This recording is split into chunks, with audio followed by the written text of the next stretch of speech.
يا مساء الفل. ايه الاخبار؟ كان عندي كام توضيح كده بخصوص اللايف بتاع امبارح. يعني واضح ان يعني حصل حاله من الجدل وحاله من ما بين مؤيد وما بين معارض وما بين مشكك وما بين ناس بتشتم وناس بتشكك في الحاجه وناس بتكذب وناس للاسف حتى يعني قولتني كلام انا ما قلتوش او حرفت في الكلام اللي انا قلته. وفي ناس ردت عليا وضحت لي بعض الحاجات، ولكن ما كانش يعني هحكي يعني عشان ما اطولش برضه، مش عايز اطول، خليني اتكلم على نقطه نقطه.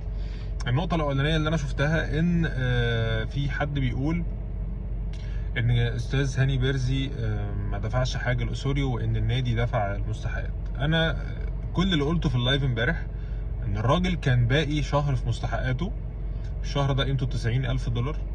مرتضى منصور دفع له $19,000 من معاه، وعايز اقول لكم ان هو دفع له $19,000 بلا اي ورق وبلا اي امضاء على حاجه او ما يثبت يعني ان الراجل خد حاجه.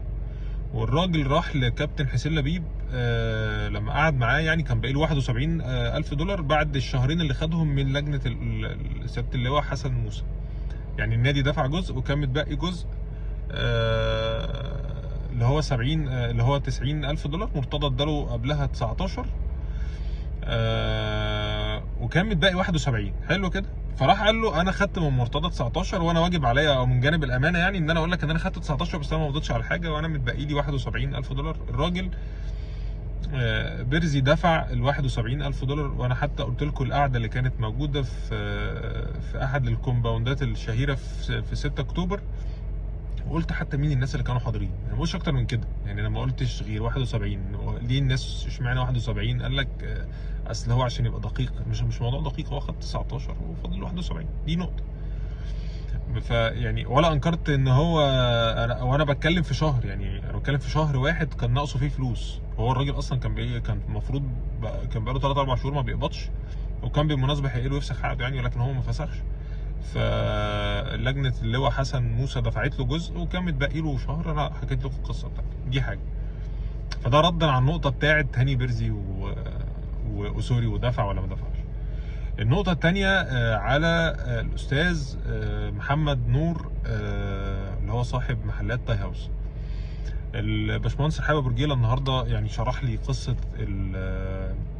الفلوس السابقه اللي هو دفعها والمستحقات، وكان بيدفع مقدم وخلافه يعني. ولكن انا وضحت للاستاذ رحاب اللي انا من مصدر ليا في النادي، يمكن اتاكدت منه النهارده كمان، ان الراجل وعد فعلا ان هو هيدفع مبلغ تاني من جيبه الشخصي بعيدا عن الايجار يوم الاحد بشيكات يوم الاحد. دي نقطه. بعيدا عن ان هو اصلا هيدفع ولا مش هيدفع، ده قصه بقى تانيه. انا عايز اقول لكم ان الراجل يعني يعني قعدت ادور وراه. الراجل من الناس القليله جدا جدا جدا في سور نادي الزمالك اللي بيدفعوا فلوس وبيدفعوا يعني بيدفعوا المستحقات وساعات بيدفعها مقدم كمان. سور نادي الزمالك معظم الناس بتتاخر او ما بتدفعش لمده سنوات يعني مش شهور كمان. ومع ذلك الراجل بيدفع. راجل النادي في اي ازمه او في اي وقت محتاج فيه فلوس بيلجأوا له. عرفت ان هو خلص صفقه احمد اسماعيل في المقدم بتاع مقدم عقد احمد اسماعيل. النادي ما كانش فيه فلوس، النادي كلمه والراجل دفع حتى لو بيدفع مقدم. فاللي انا حابب اقوله ان مش معنى ان هو مثلا انا قلت اولا انا ما اتكلمتش امبارح في اللايف عن المستحقات القديمه، ما جبتش سيرتها خالص. انا كان كل كلامي ان هو الراجل مدي وعد في فلوس هيدفعها يوم الاحد الجاي. فانا كلامي عن المستحقات الجديده. وبرضه فيما بعد لما عرفت برضه ساعد في اكتر من حته مؤخرا، خاصه موضوع كره اليد يعني في السفر بتاع فرقه اليد. فانا مش عارف انا محتاج المعه ليه مثلا. هل انا نفسي اشتغل في تاي هاوس او عايز بدله من تاي هاوس مثلا؟ يعني انا مش عارف محتاج المعه ليه. انا اصلا عمري ما شفته وهو عمره ما عرف عني ولا انا سمعت عنه ولا سمع عني. فيعني ليه محتاج ان انا المعه مثلا؟ يعني انا قلت الحاجه اللي انا وصلتني من اكتر من مصدر كمان، من سواء في قطاع اليد او في قطاع السله. وحبيت انا من نفسي ان انا اطلع اقول اسم الراجل او اسم اي حد بيساعد، لا اكتر ولا اقل. يعني انا مش مستفيد اي حاجه من اي نوع. فده التوضيح بتاع الاستاذ محمد نور. التوضيح الثالث، النقطة بتاعت ان انت طالع تلمع لبيب وتطالع انت مش عارف لبيب بوعدك بحاجات. اولا انا كل الحاجات اللي انا قلتها امبارح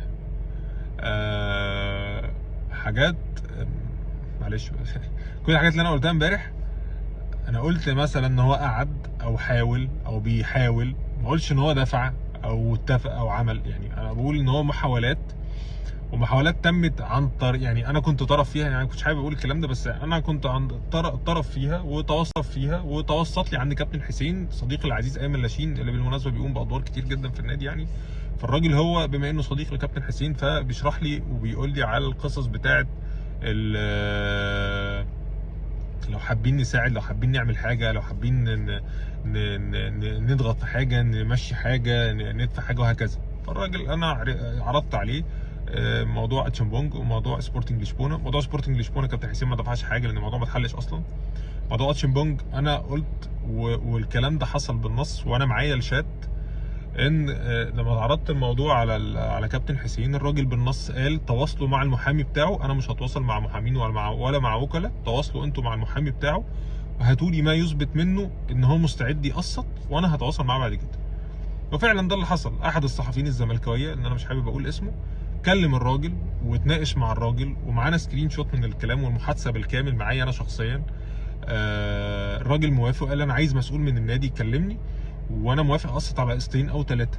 انا فروضت الكلام وبعت الكلام لكابتن حسين، كابتن حسين قال هيخلي مدير مكتبه يتكلم ويحاول يحل الموضوع. هو ده اللي انا قلته بالنص امبارح، لا قلت ان هو دفع ولا قلت ان هو مثلا قاعد مع اتشمبونج. برضه نازل خبر ان هاني بيرزي ما قعدش مع وكيل اتشمبونج. انا ما جبتش سيره هاني بيرزي اصلا ولا قلت عنه حاجه في موضوع اتشمبونج. وموضوع اتشمبونج كان مختص بكابتن حسين. هل كابتن حسين دفع موضوع اتشمبونج؟ لا ما دفعش. يعني انا قلت ايه البروسيس اللي حصلت، بس ده اللي انا شرحته. حاجه كمان، موضوع برضو احد الاشخاص اتكلم وقال ان انا قلت ان اوسوريو بيدي محاضرات لجوارديولا، وانا الكلام ده ما قلتوش نهائيا امبارح. انا قلت ان اوسكار كانو ده محاضر اسباني معروف وشهير وكبير، الراجل بيدي محاضرات وخرج من تحت ايده مدربين كبار زي ارتيتا وزي جوارديولا، خرج من تحت ايده.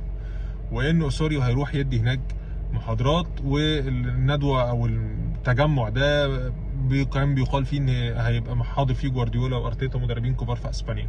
هو ده اللي انا قلته. يعني انا مش عارف ايه اللي انا قلته ده مش مفهوم او صعب ان الناس تحرفه ان انا قلت ان اوسوريو هيدي محاضرات لجوارديولا. بالعقل كده يا جماعه. انا برضو عايز اقول نقطه.